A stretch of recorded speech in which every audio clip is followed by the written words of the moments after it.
What's up guys, and welcome to the channel. My name's Micah, and today we got ourselves a new motorcycle. Not brand new, but new to us. So this is going to be a 2007 Honda 919. I've always wanted one of these things. I love the naked standard style bikes, and this one is absolutely legendary as far as that class goes. So let's talk about it. So Honda made these bikes from 2002 to 2007. So it's powered by a 919cc inline-4 motor. This is actually the old CBR900RR Fireblade motor. So they took that motor, they threw it in this frame, they fuel injected it, they re-geared it, kind of retuned it for more usable power, usable torque around town and on daily commuting. And everything about this bike is truly perfected. Honda did a great job on this bike. I wish they were still making them. They aren't, but luckily we were able to get our hands on this one here.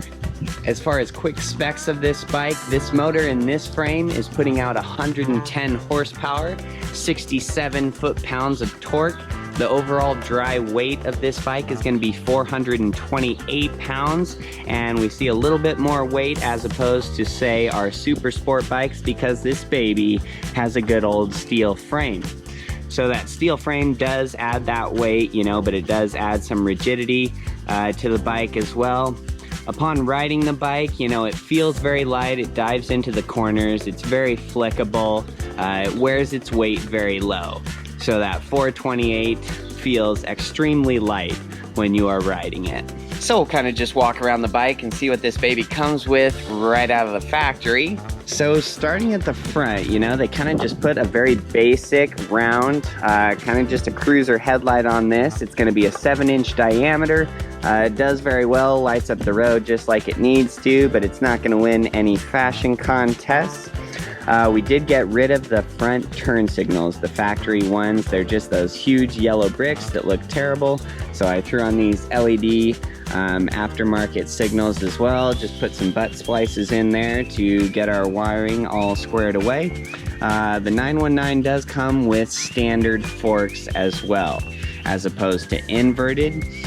This thing handles great, and the thing about forks is that everybody prefers the inverted forks, but you really have to be on a racetrack going like 180 miles per hour to notice that you have inverted forks as opposed to standard. And if you ever want to rebuild your forks yourself and throw in new fork seals, it's a lot easier to work on standard forks as opposed to inverted forks. And then you do get some adjustment here up on the front suspension as well.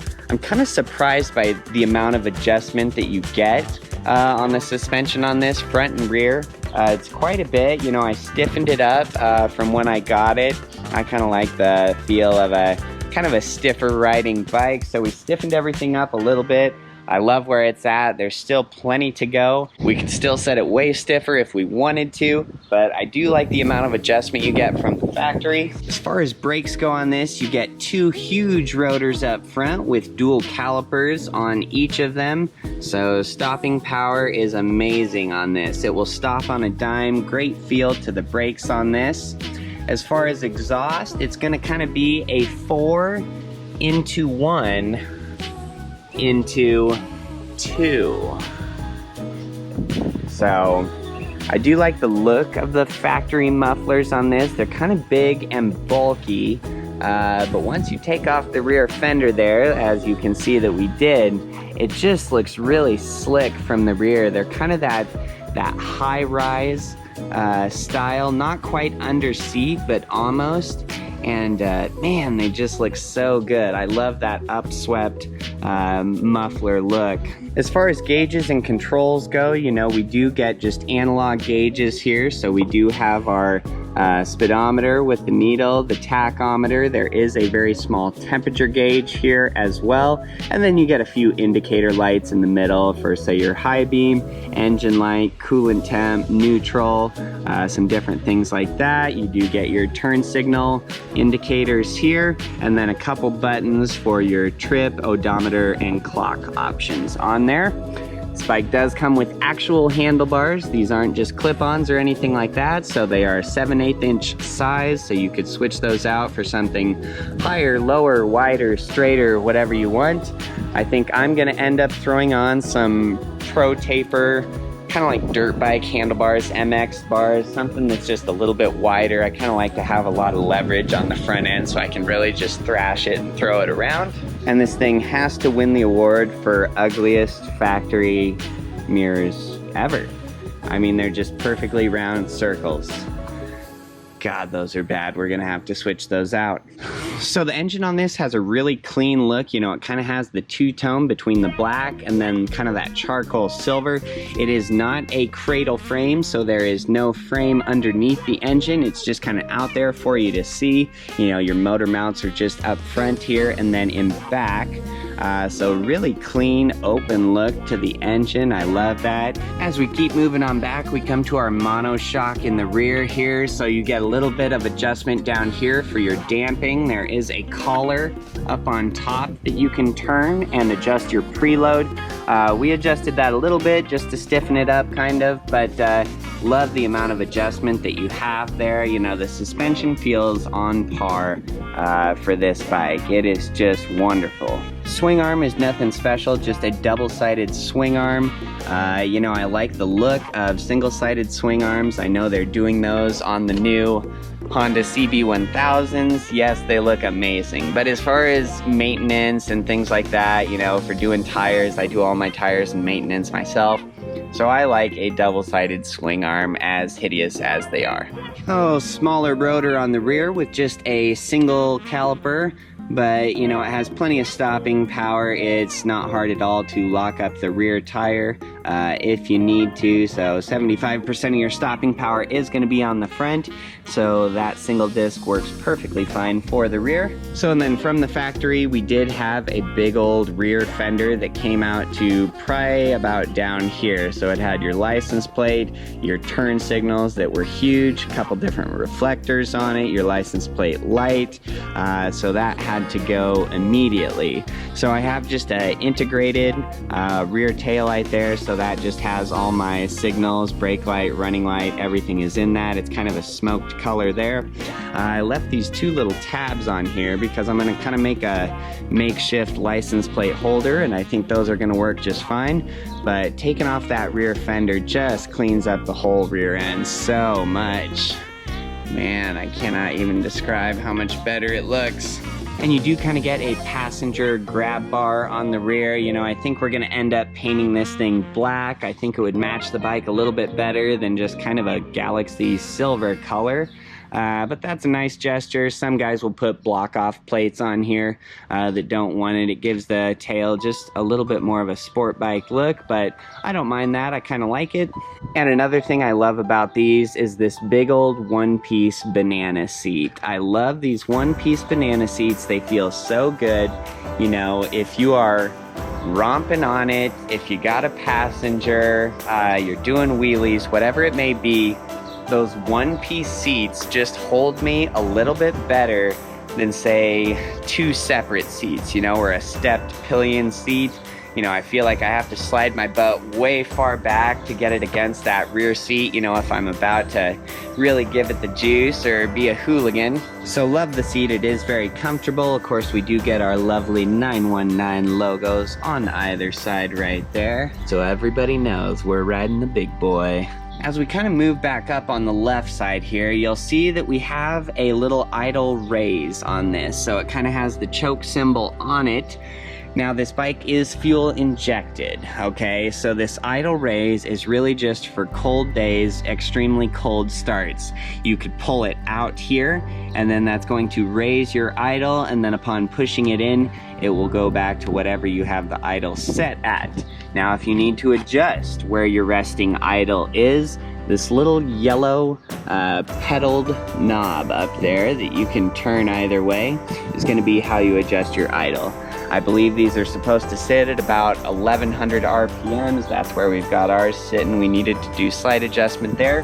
But just know you have those, idle adjustment and then your idle raise. Oh, and then as far as the radiator goes on this, obviously it's liquid cooled. It does have one single fan in there. And on riding this on super hot days, you know, I've been stuck downtown on a few days that were about 100 degrees, and that temperature gauge perfectly just kept itself in between hot and cold, right in the dead center. So the bike seems to handle the hot days just fine. So that is kind of the bike in a nutshell, you know, just a very basic, naked, standard style bike. It's everything you need and nothing more. And Honda just really perfected this bike. It just rides and runs so good. It's just such a pleasant riding experience. You know, it's all the power you need right on tap. That torque and power hits so low that you don't have to downshift or anything. You just give it some throttle and man, this thing just takes off. And you'll see in just a second here. I mean, I think we need to just go take it out and hit the streets. I'm tired of talking about it. Let's go do some riding.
Just do a little 0 to 60 run here. We're on a slight uphill, but we'll see what happens.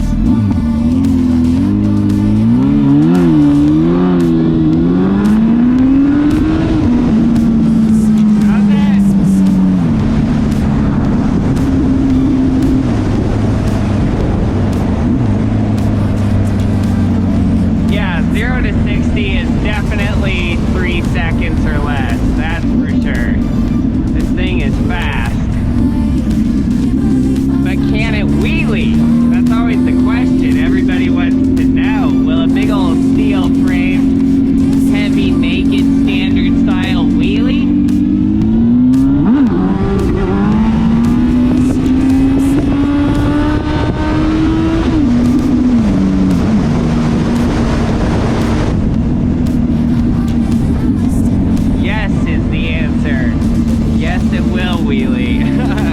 Very easily.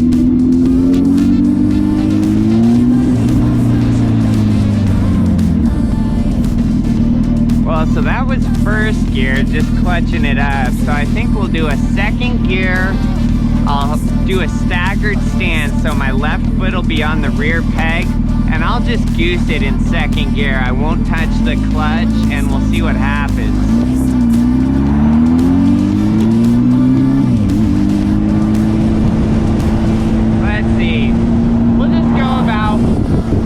About 40 miles per hour, see what happens.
listen to that exhaust kind of as we're just sitting here, really take in the sound.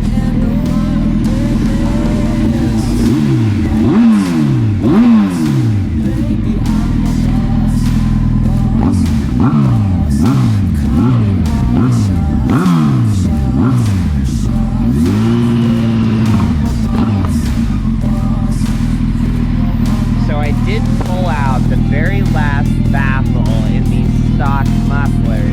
So I just took a hole saw and made two cuts, a larger one, a small one, pulled that ring out, and then pulled that last baffle out. So we got a little bit more volume from the stock cans. It's just enough to where you can hear it, you know, as you're kind of cruising around town. But once you're on the highway, once you're going at least 55, you really can't hear it. So great option if you want a little volume and still want to take a road trip. But I've got some different mufflers ordered because it's an inline 4-cylinder and I love to hear these things just screaming. So we've got some different link pipes and different mufflers that we're gonna throw on probably in a week or two after those get here. So stay tuned, that should be super fun. Otherwise, the Honda 919, 919, whatever you wanna call it, the CB900F, I guess if we're being technical. What a great bike. I mean, this thing is just perfection as far as just riding it every day, having fun, being comfortable still, you know, with it being a naked standard style, not a super sport. Insurance is just nothing. I think I pay $13 a month. So yeah, very cool bike. I'm absolutely in love with it. Good job, Honda. We're gonna be wrenching on this thing, doing small modifications kind of over time here on this. So stay tuned, it should get super fun. So like the video if this helped you out, subscribe if you want to see more, and until next time, have a great night, guys.